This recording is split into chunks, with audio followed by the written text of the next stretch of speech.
It's qualifying time for the Catalan Grand Prix of MotoGP. The atmosphere is building. Let's head down to the paddock and join Herve Poncharal with Nat. You have to, you have to decide. It is true that we have had quite a few different parties interested in talking to us. But the first thing I didn't want is to have somebody coming as a partner, because I like to decide, to be responsible, to do mistake, but sometimes. But I mean, I want to be 100% under control. And Gunther and his investors behind him were the only one who gave me the possibility to, let me run my company until the end of that season. I work together in 26 to be like a transition year, and then do whatever they want with with the team from 27. Ask me to stay with them or not. This is something that is still not clear. But what I like is Gunther and I, we share quite a lot of values. They confirm me that they would like to retain the whole staff, to keep the base where it is in France, to keep the facilities, the trucks, the hospitality, everything. And for me, this is very important to secure my staff, because a company main value is the staff. And for me, it was very important to secure everybody. So this is secure for the next 3 seasons, which are 26, 7, and 8. And that was the main reason, But also the main one, one of the main is I feel good with him. I've got a good relationship with him. And I feel we can work and enjoy ourselves together. And bring something different maybe to MotoGP. I don't know, everybody is different, I am me, Gunther is Gunther, we will see, and I'm quite sure, he wants to bring his own DNA, and, I've done my time, that's it, and maybe we will be able to do some kind of business together with Susie now that I have more free time. You never know, but it's good to hear you're going to be sticking around for now. In terms of stuff... No, I will be here, of course, until the end of 25. The transition and the transaction will be effectively done 31st of December 25. But in 26, I will be here. Almost from the outside, everything will remain the same. In terms of action on the track this weekend, Maverick back from injury, that shoulder injury, but I'm sure he's feeling it after that first day yesterday. What's he said? I'm really, really sad, because he's P4 now this morning, at FP2. He loved the track, he feels good with the bike, but this is a real missed opportunity again, because although we can see that when he's, trying out on a 1 lap, he can do it, but a full race distance, it will be difficult. And, that in between brackets stupid crash, which was not a huge crash, destroyed a lot of the season. And it's a shame, because we saw KTM is really going well here, and Maverick would have been there. So for sure he would have been together with Brad, Enea, and Pedro there. But it's frustrating. But this is racing. And this is what I will have to explain Gunther, 2 wheels is very different than 4 wheels, and you have to understand that, and you have to cope with that. Herve, always a pleasure. Thank you. Thank you. Well, we will be doing a long sit-down interview with Herve before the end of the season, but it seems very much as though he was so keen to keep all of his team in business for at least the next 3 years. But we're swapping one box office for another box office in Gunther, really, aren't we? Yeah, I like that about, how Herve did that. And I've got to say, I'm not surprised. He secures the future for the team, for the men inside the team, and it is the people inside the team that makes it, and or breaks it. So, yeah. So I think it's a really clever thing to do. It's a respectful thing to do as well, and I really like that about Herve. And I like what he said as well, that we're going to see him next year as well. Yeah, so that's good. We want to see him floating around, don't we? This session coming up, then Q1, Pecco Bagnaia, we've talked about him quite a lot. In that last session, we saw Herve Poncharal having a decent time, but what can we take from that in terms of qualification now? Well, Fabio's definitely got pace on the 1 lap. We know it's going to be harder for the race pace, but just look at that Q1. Basically, the last guys that won the MotoGP World Championship, the last 4 guys, 4 world champions in that Q1. It's unreal. Joan Mir just stopped the session just right now, the FP2, and he's in there as well. You know, it's impossible to call. You got Fermin Aldeguer as well, that's had a great FP2 this morning. So yeah, that's going to be very competitive and very tight. So you know, MotoGP has never been so close. Well, it's underway. 4 world champions in Q1 then, Gav. It's unbelievable, isn't it? Yeah, which one is missing out on Q2 here at the Barcelona-Catalunya circuit? It's Q1, 2 to go through, and you know, 2 of them at least are going to miss out. Which are they going to be? Mir was fastest, as Silva mentioned moments ago. There is a real job on to get through. Fermin Aldeguer, we've seen, has been managing to scrape through quite a lot of times into that Q2 session. I don't know where to look. No, it's really difficult to call. It's going to be back to who can get probably a nice bit of track position and maybe a little bit of slipstream. It's a long straight. You come out of that last corner in 3rd gear and you start to pick up the draft straight away. Could be a couple of tenths in getting a good bit of track position then. So, but yeah, hard to call. I mean, Bagnaya's not been on form. I don't feel confident he's going to get through, but it's Pecco Bagnaia. I mean, he might find something. Aldeguer's good. Digi's finding some form this morning. Jack Miller can always stick a lap in. Alessio Spargaro, favourite track, can stick a lap in. Ran me fastest in that last session. Yeah, it's going to be an interesting one. That's Pecco Bagnaia, 30 MotoGP poles to his name. Yeah, you know, yeah. He can ride the bike on a fast. No slouch.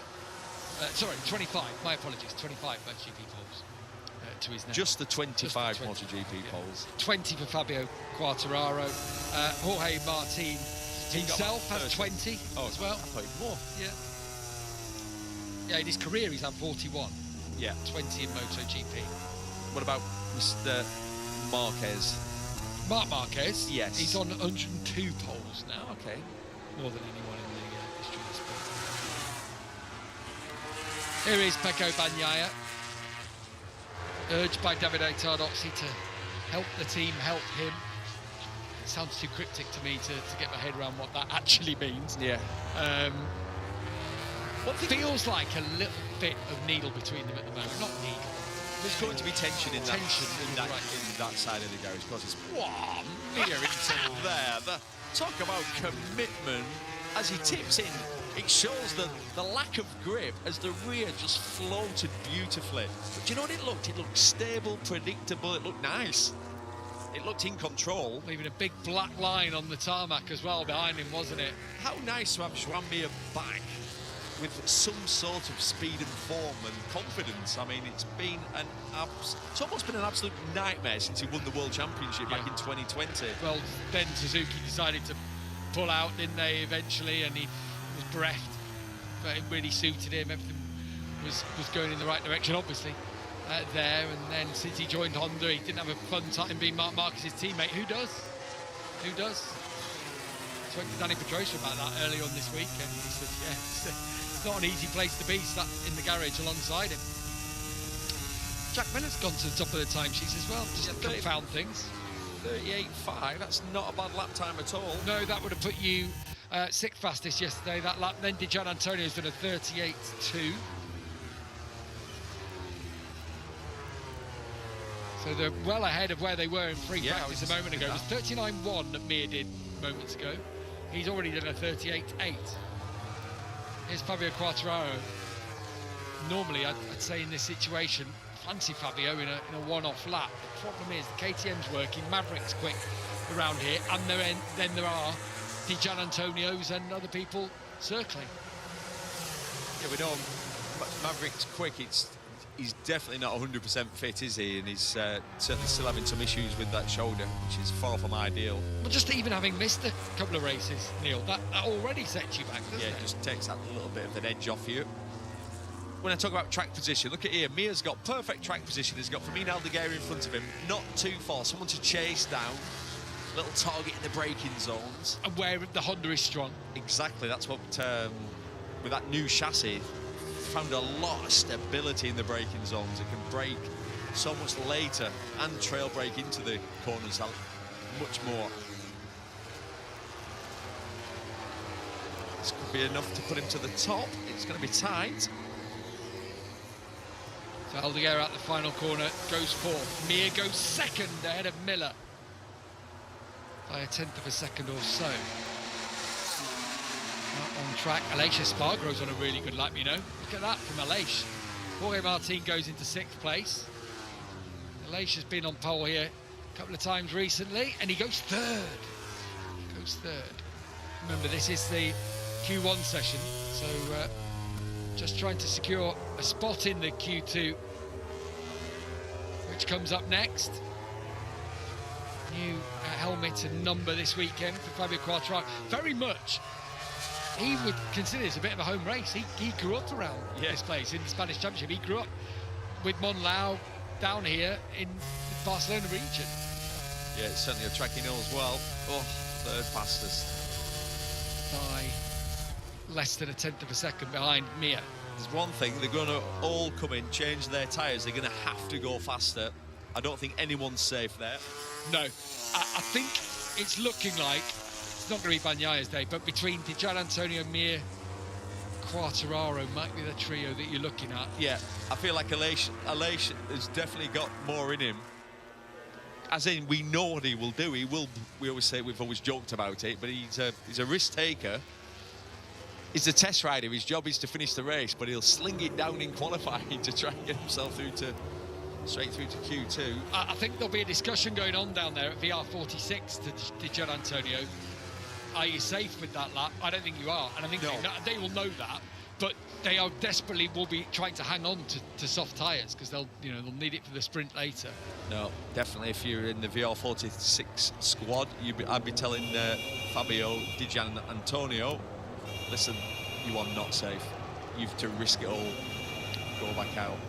Definitely. See Gigi Dall'Igna's brain whirring down there, just trying to think of a way to throw a ladder down into the hole that Pecco Bagnaya's in. How does he get him out of it? Because it is going to be a team effort, and they will be working around the clock to drag him out.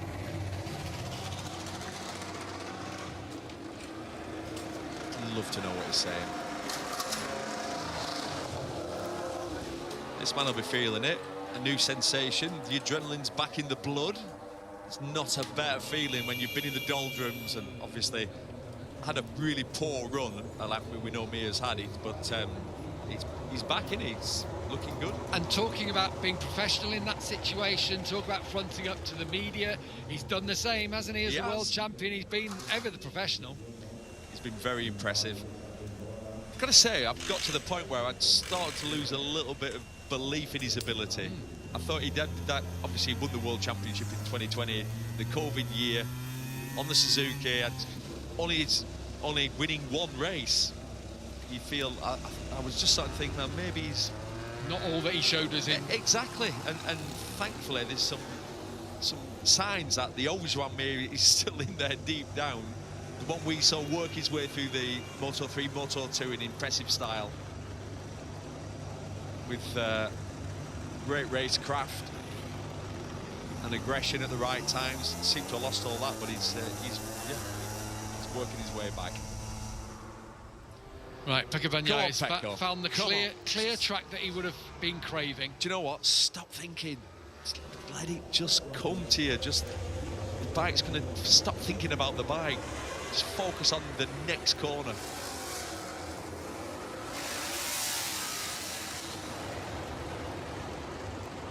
So Joan Mir heads out, got Aleix for company. Samkiat Chandra is there as well on his return from injury. Good to see him back in after his knee injury. Hey up. Who's that coming down the straight? Is that Digit? This is going to be tricky. Look over your shoulder, guys. Oh, there's going to be penalties. Yeah, and Digit, he had this in Hungary. In fact, he was involved with the one with Alex Marquez, wasn't he, and Jack Miller, who both got their penalties. And that's just cost him his next flying lap here. Frustration for him, frustration for Pablo Nieto down on the pit wall. Yeah, the guys leaving pit lane should have been definitely mindful that obviously there could be someone coming. I don't know if did anyone check? I didn't really see anyone checking. It's one of those as well, isn't it? That pit lane. There'll have been a blue flag down there as well, but you approach at such speed, don't you? That actually, even if you've 220 miles an hour. Yeah. That even if you are looked over your shoulder, there might not be a bike there, and suddenly there is one. That is the reality. Right, this is the installation lap.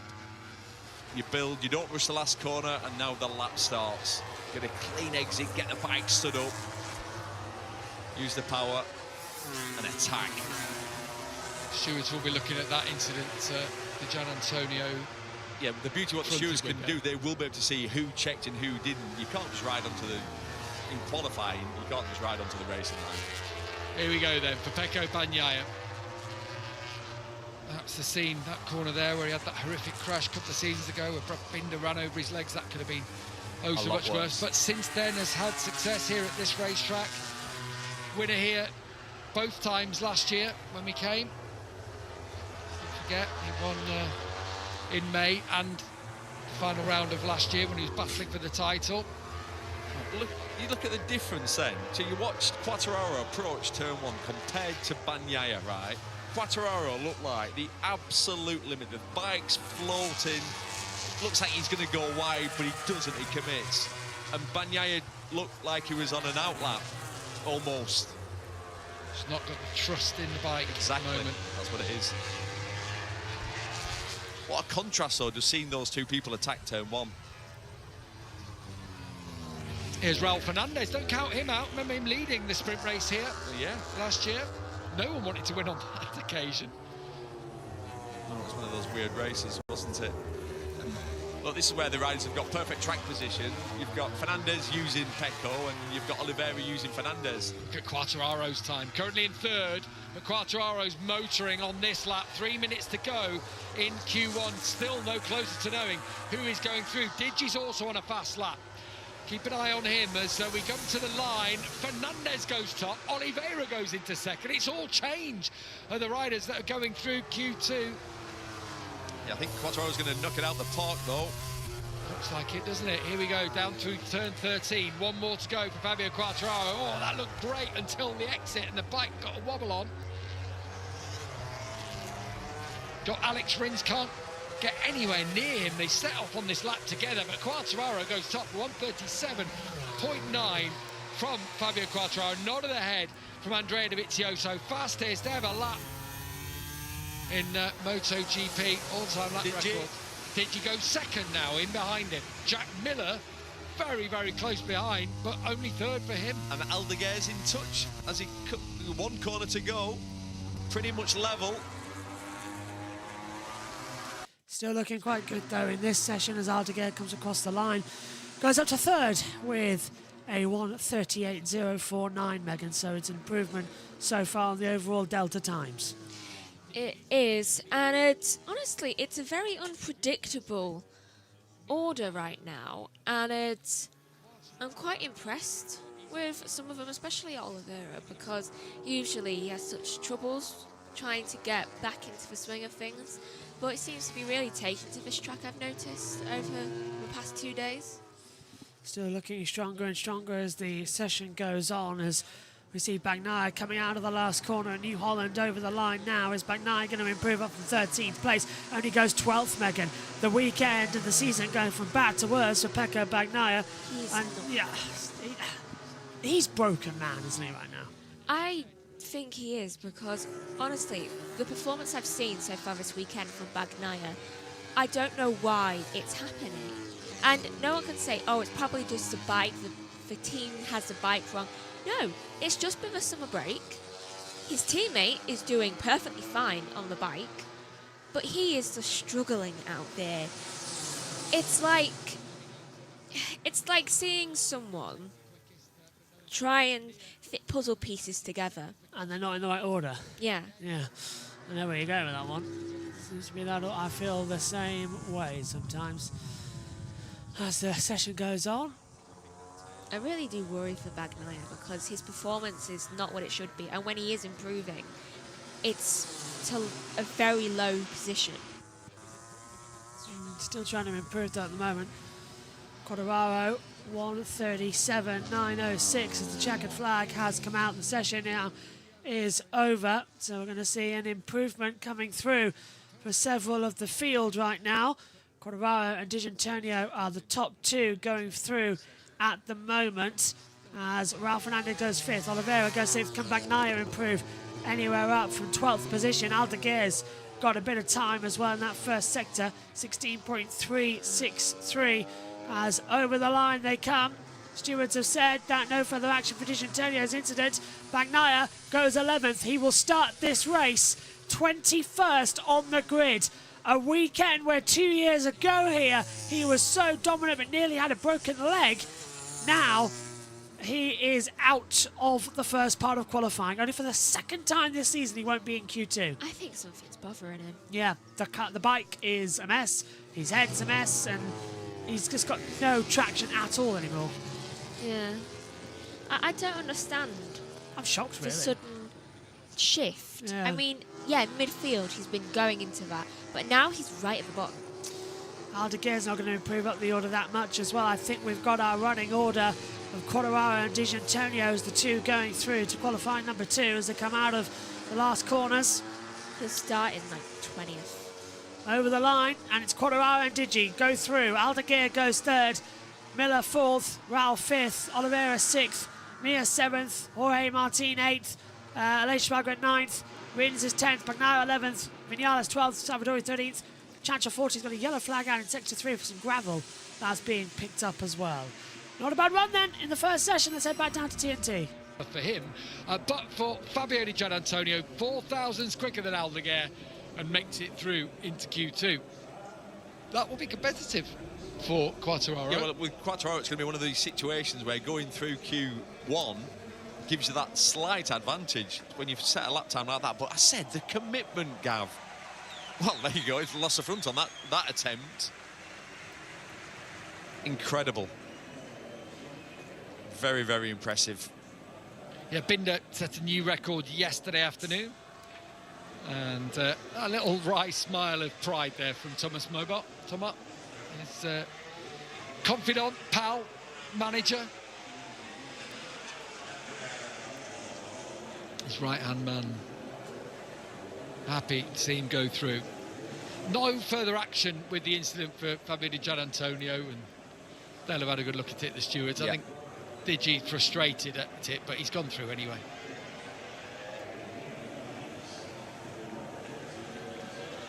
Missing out then. Aldeguer, Miller, Fernandez is row 5 of the grid. Row 6, Oliveira, Mir, Martin. Row 7, Aleix Spargo, test and wildcard rider for Honda. Alex Rins having a horrible year with Ducati. And 2-time MotoGP world champion Pecco Bagnaia. And 21st on the grid, ahead of Maverick Vinales, Lorenzo Savadori and Somkiat Chantra. Yeah, there we are, confirmation of the worst qualifying performance since Portugal in 2022. Susie, I've just said it before, but I'll repeat it. The hole's got that bit deeper for Pecco Bagnaia. He doesn't go through, the Fabios do. Yeah, the X Factor's definitely gone walkabout, hasn't it, for Pecco? The atmosphere in that garage. We'll pick up on that in a moment. Let's talk about who has gone through. Fabio squared. Fabio. And Fabio Di Gianantonio will be delighted because having come through and ruined one of his laps, did well to get through. And Quartararo really setting that up in that free practice 2 session. What a lap by Fabio Quartararo. Once again, he just shows that he can deliver with that rear grip. You know, he can deliver with that new rear tyre. That was the perfect lap for Fabio Quartararo. He just looks so much on the limit. Just look at him there, coming out the penultimate corner, carry all that corner speed, pick the bike up and fire it across the line. Absolutely beautiful lap, new lap record as well for Fabio Quartararo. So for Yamaha, it's going to be tough, you know, in race pace, but Fabio has got pace with the soft tyre, and he could be on pole position today. You know, he's got a good chance. That was a fantastic lap. And let's say he does put it on the front row. What are the chances in the sprint, in the shorter format for him? None. None. I think none. I mean, I thought you might just give a little bit of hope. No. From the lap by lap yesterday and the race pace, it looks like there is a big drop for them. As soon as the rear grip goes, they just can't keep the pace up, and yeah, the Ducatis and KTMs and Aprilia, especially Bezzecchi, should be stronger. But Fabio has got, you know, he's got that X factor that we're talking about. Yeah. Pecco's factor that's gone, but Fabio definitely has got it. But he needs the bike. He just hasn't got the bike yet. Yeah. Digi did work really well in that session, didn't he, to go through? Yeah, Digi, fantastic lap. Yeah, we thought there might be a penalty coming, but there was a big group of them coming out, and you know that's a tough one. It's very hard for them to all go away from the racing line. So yeah, no penalty there. And DG with a great lap. He could also, salvage again another front row, just like he did in Balaton actually. Yeah, and with a reasonable chance in the sprint. Yeah. Well, the Ducati is strong on race pace. We've seen it with Alex Marquez, with Marc Marquez. So his race pace will be strong. The Ducati is a great platform. When the tires go away from you, you can sort of like stress them a little bit less, pick the bike up, and the bike is just nice and friendly. Yeah. Now you've been talking about Pecco hitting rock bottom. Have we just seen that? Yet. No, he's still going down. Still, the spiral is still going down, and he's so. I mean, I've got to say, at this point, it's really sad to see. It is really sad. You see his face and his body language, and I feel sorry for him. Pecco, obviously, world champion in 22, 23, just missed out last year in the last race to Jorge Martin. It's hard to watch him, going down like that. Looks like it's still going down. It's Misano next weekend at home, so maybe that would be even worse. I mean, I feel really sorry for him. I hope he can get to that bottom, and you get to the bottom of the pool, you can push back. So do you feel like he's riding tight? Where is he making the mistakes? Can you see them?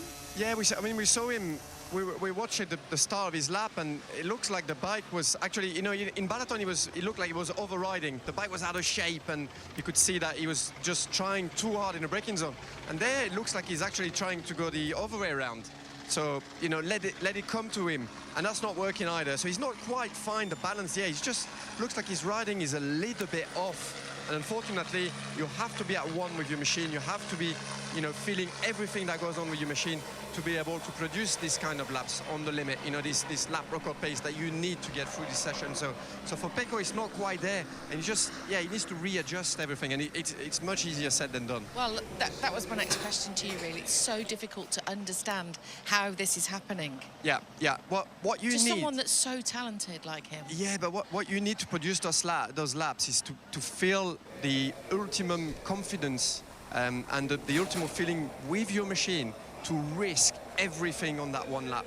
And it's not happening at the moment. I think for race pace, he'll probably be a little bit not as much off. He's not going to finish P20. He's going to come back. But for that one lap, you need to have everything feeling good, and you need to be confident, and you need to just let it go. This is what Fabio Quartararo is able to do, actually. But Pecco at the moment is just not producing the lap time. We're watching some quite strong imagery in the garage in Ducati here. A demonstrative Davide Tardozzi with Domenicali there. If you were team boss with Pecco, what would you be advising? How could you help him, do you think? What can help him now? Well, at that point, it's self-confidence that needs to come back. It's the feel. I think you need to go back to the roots. You need to go back to just riding your bike. There's a lot going on in this paddock. There's a lot going on when you're in the factory team, with setting up the bike, looking at the data, trying to find marginal gains everywhere. And you get into a routine where you sort of like get on top of everything, and that's the way you can deliver your best performance as a professional rider. I think Pecco, at this point, he needs to just go back to the bases. Go and ride your bike and try and find that feeling back, and don't worry about the data. Don't worry about what you're doing right or wrong. Just ride it and try and get it back. It's a cauldron of emotion, isn't it, that garage? Probably not very helpful for him either. Well, we're looking at the man who did make it through there, Fabio Quartararo. Superb lap, a lap record for the young Frenchman. Lots of support around here. Obviously, he's spent a lot of time in this area. It's been Brad Binder that's been fastest across the weekend prior to that lap. What do you think the KTMs can do in this session? Yeah, the KTM can produce, they can produce the lap time. We've seen it yesterday with Brad Binder, Pedro Acosta. With Bastianini as well, which was P6. So yeah, these guys, they definitely got a chance. Fabio Quartararo is a sort of wild card because he's got that extra talent. He's got that extra X factor with the new rubber and the low fuel load. And obviously you got the Marquez's brothers that Alex and Mark have been on great form, especially Alex. Alex is always a little bit under the radar, but this weekend he is 100% back. And actually, since the start of the season, I don't think he's ever been as strong as he is this weekend so far. So he's got a good chance for the race with the race pace, but also a good chance for qualifying.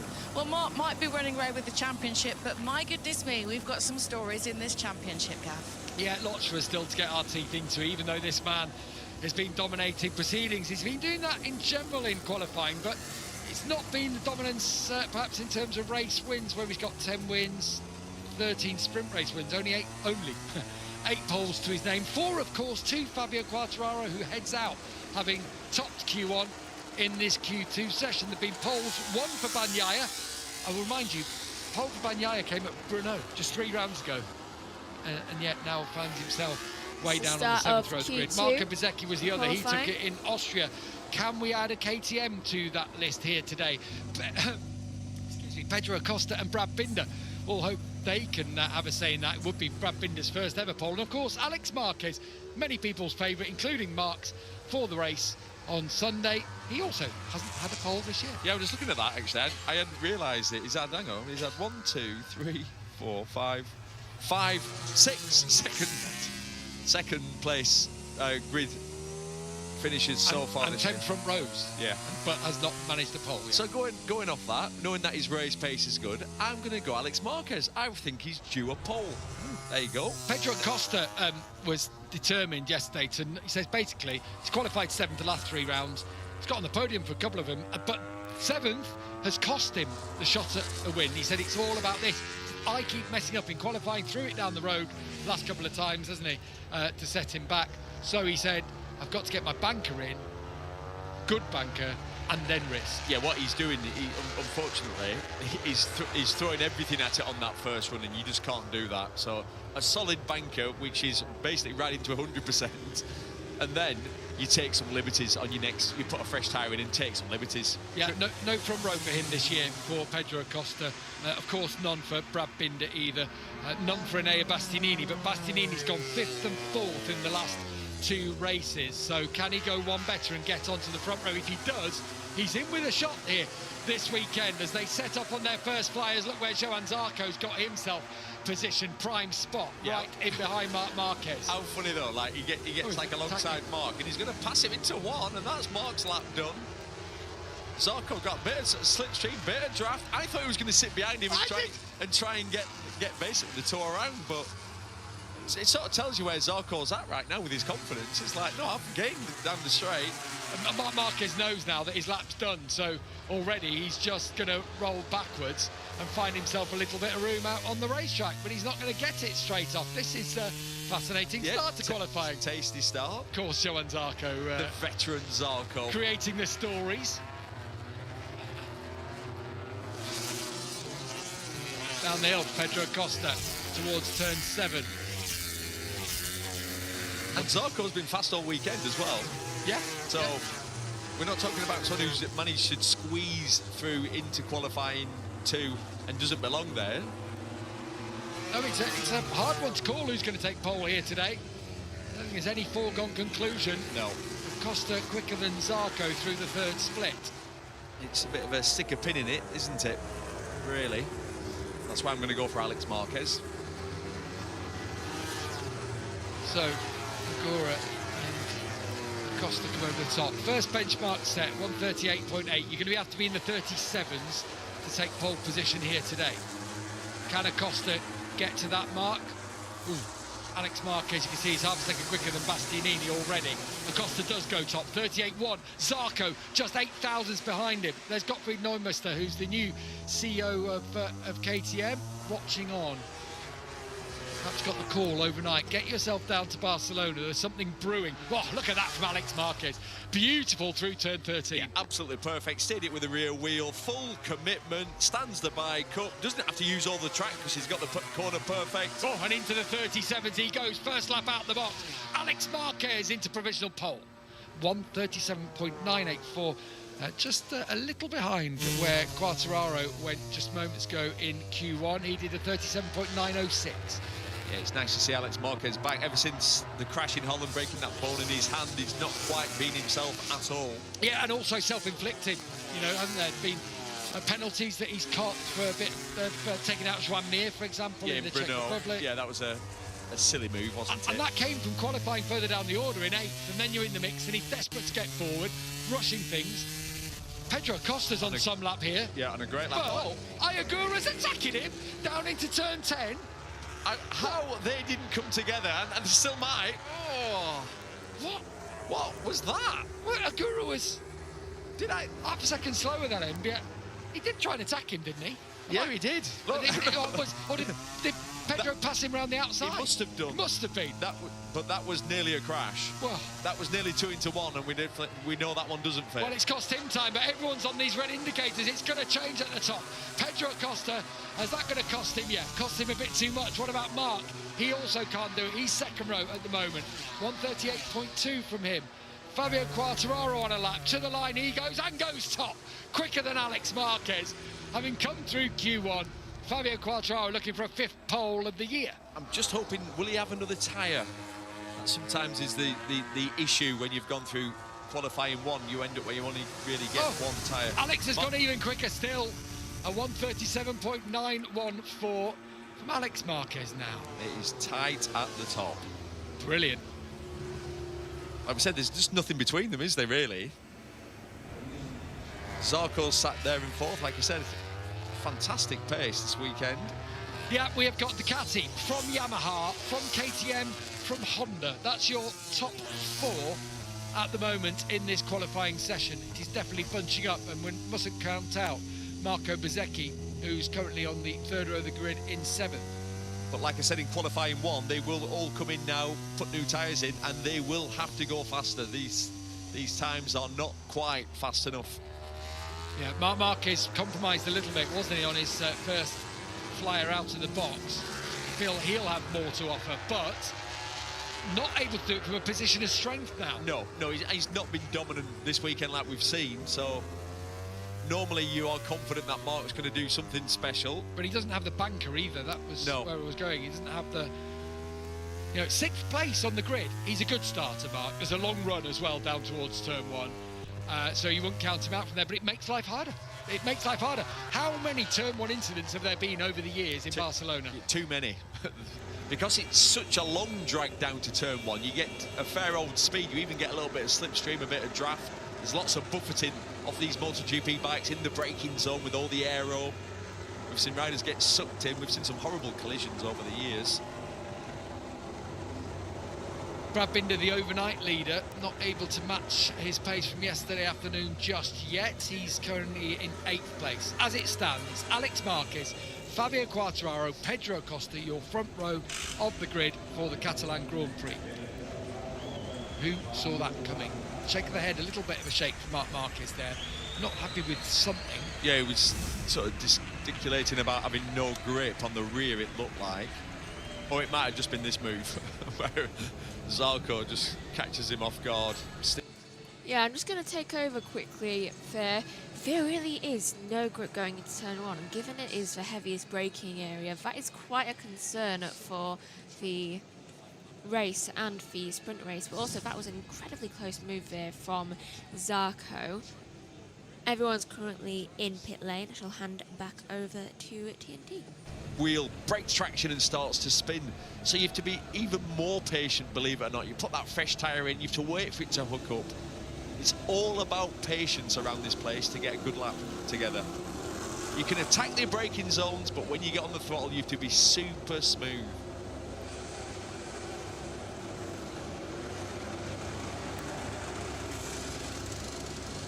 So, as we leave pit lane for the second runs. I'm not entirely sure what's going on with the sector times, but I'm not sure in 6 minutes we'll be able to be fixed, but I'm sure it will be fixed for the sprint and the race. The first shot at winning the title, and even then, yeah, the shot at Misano would be that Alex would score no points. Yeah, it's highly unlikely. But possible at the moment. Let's see what happens. Got just over 5 minutes to go. Marc Marquez leaving pit lane now. Has a bit of company again, which won't help him because of that marker, because of what you mentioned before, a little bit of slipstream, all these things coming in. I think Mark needs a marker because he's not got the pace around here up to this point. We've seen him do it. Obviously, we saw him do it a lot in the previous 2 seasons. We've not seen him do it much this year. He has done it a few times. It's happened organically with his brother. Yeah, a couple of times he has, hasn't he? Tucked in behind Alex, but not on this occasion. Okay, he's on the bike, ready to go. They have found the patch of racetrack that they want there, and the aim here is to give himself the clearest opportunity. No one able to follow him. And no one in front of him. No one in front of him. So he can run his own lines, use the strengths of the inline four. There's no grip out there for anyone, so they don't feel like they're at a disadvantage. 4 manufacturers in the top 4 spots as things stand. So it looks like he's going to try and use Digi as a marker, but was Digi sitting up? Yeah. Have to be careful. Tyre temperature's another one. You've got to activate that front tyre with the soft pushing the front. Turn 2, turn 5. Look at the shapes being pulled down there into turn 1. That's what the limit looks like. Marco Bezzecchi right on it. Yeah, it's messy this, isn't it, for Marc Marquez? Yeah. They're all trying to get track position. It's actually no one wants to lead. Morbidelli in front of Marc. Yeah, Morbidelli definitely doesn't like Marc. No. So he's going to tow him round. They have to crack on at some point, don't they? Here goes Pedro Acosta, first split, and he's under by a 10th. Yeah, did you see? Yeah, it's messy. Oh, and he's managed to get behind his brother, has he? Oh, this has got front end tuck written all over it. Turn 2. They've gone too slow. If you attack turn 2 or attack turn 5, the left-hand side of your tyres lost temperature, you are going to face plant. And he's trying to hang on to his brother's coattails now. Pedro Acosta under through the second split now.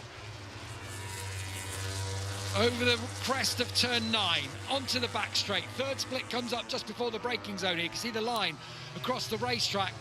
And Acosta is under again. As I said before, no front row this year for him.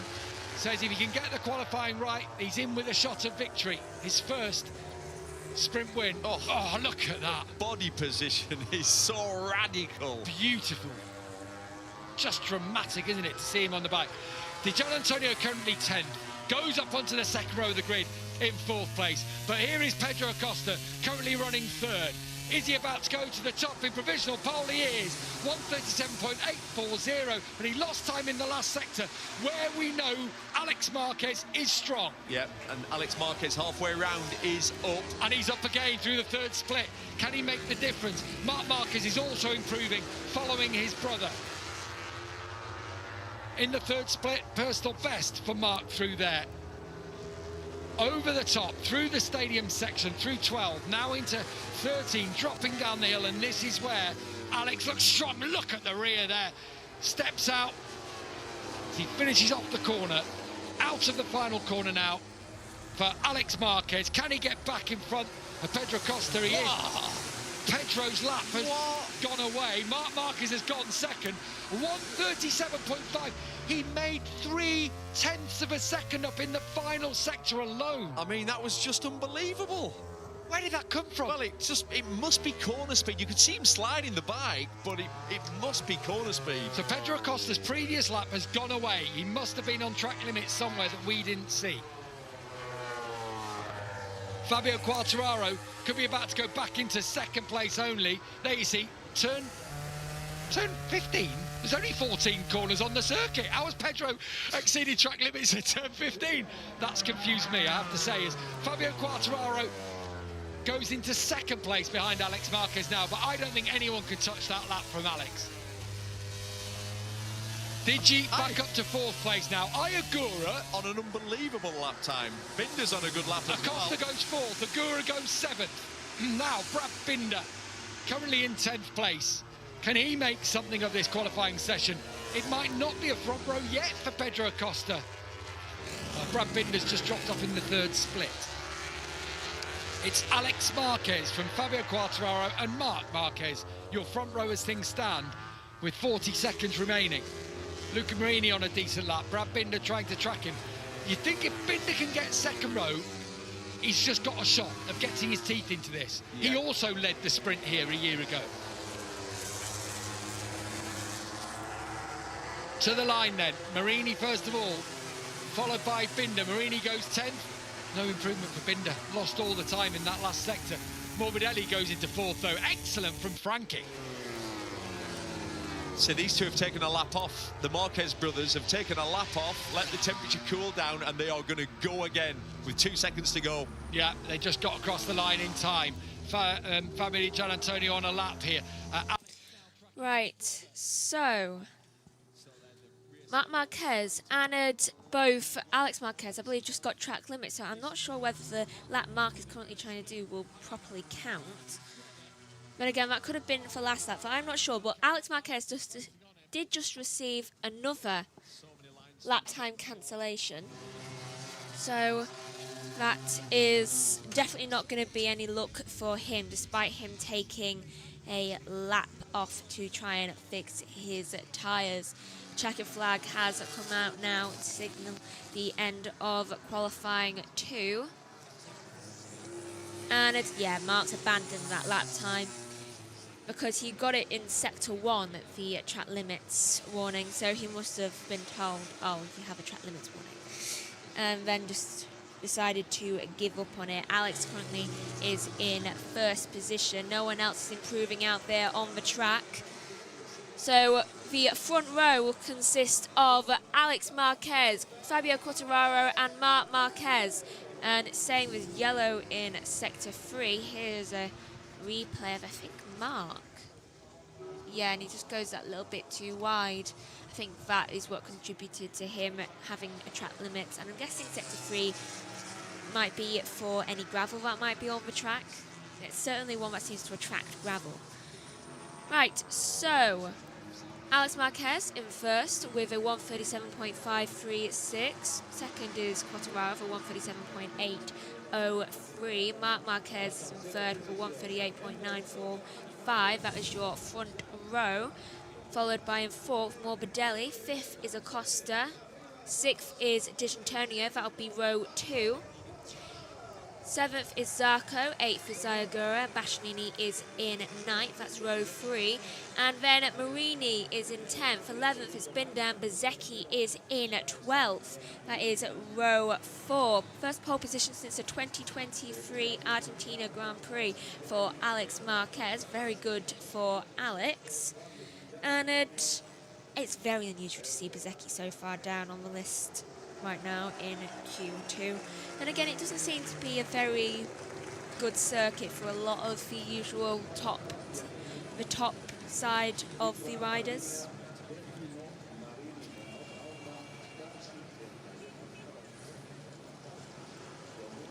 With the sector times, I can't actually do the sector times right now, and given the fact that it is qualifying 2 and the end of that, I will not be able to do that, but they will be in the sprint and in the race. And here's a replay of turn 13. This is Acosta getting his lap time cancelled for going a bit too far off the track. And Alex certainly did deserve this. I mean, it's been a long time since he's got a pole position, and it's just amazing for him. And oh, he set a new all-time lap record as well in the process. Almost 4 times quicker than that of Quartararo's previous time. It's very good for all of the riders today. Later on will be the sprint, so I am pretty sure. Do we get interviews with the qualifying session? I'm not sure. I will stay on for a brief period just to see. I'm pretty sure you do. Here's another replay of Quartararo. Yet again, the rear slipping, just that little bit too much. And what was that? Something was definitely affecting his tyres. Was that a visor strip? It looked like one. It had the same type of shine as what you would see from a visor strip. So I'm going to guess that he might have been facing a little bit of an issue there.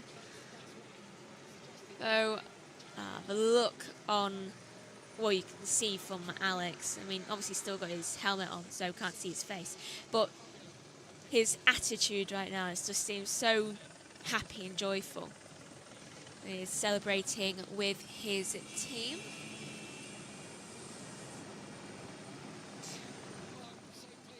Right.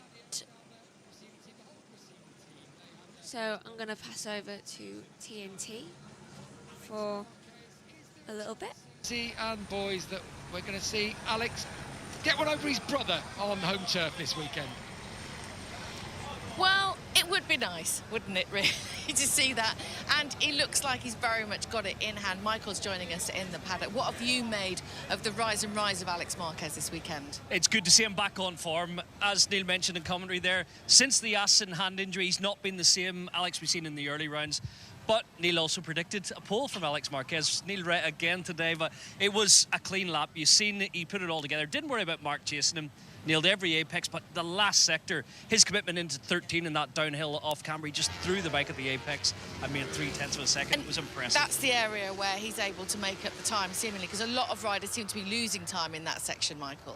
Yeah, he just looks comfortable there, and it is something that he has as a strength over his brother. Mark's superior in the left-handers. But watch this. This is downhill, and just the way he goes from upright to angle. Full commitment. It doesn't look massive, but you can see how tight he turns off the corner. He's just eking away from his brother. So good in these last three right-handers, and they are crucial to the lap time around here. So a comfortable pole for Alex, the fastest ever two-wheel lap we've seen around the Catalunya circuit. Setting himself up good for this sprint this afternoon. And yeah, Mark did set him up as a threat this weekend, but he's obviously delivering on it today. Superb, really, that lap, wasn't it? Absolute ecstasy you could see in the Grassini garage, and rightly so for Nadia and the team. There's a lot of belief this weekend. 100%. What an effort again, you know, for Alex Marquez. It is generally, since the start of the season, the first time that we could see, generally, somebody beating Mark on a head-to-head. And that's brilliant. I mean, the wins that Mark didn't get is when he crashed in Jerez and in Austin, and then the particular conditions of Le Mans and Silverstone, and that's it. If you get a normal race, Mark is winning. Here, not the case. Alex is on his case, and the Grassini team doing a great job again. Yeah, absolutely. And we saw Mark pushing it to the max. I mean, he had to make a save in there, and it just goes to show that he just hasn't quite got what he needs this weekend to be the top guy. Yeah, this is another effort, and actually without Pedro Acosta losing his lap, Mark wouldn't be on the front row of the grid.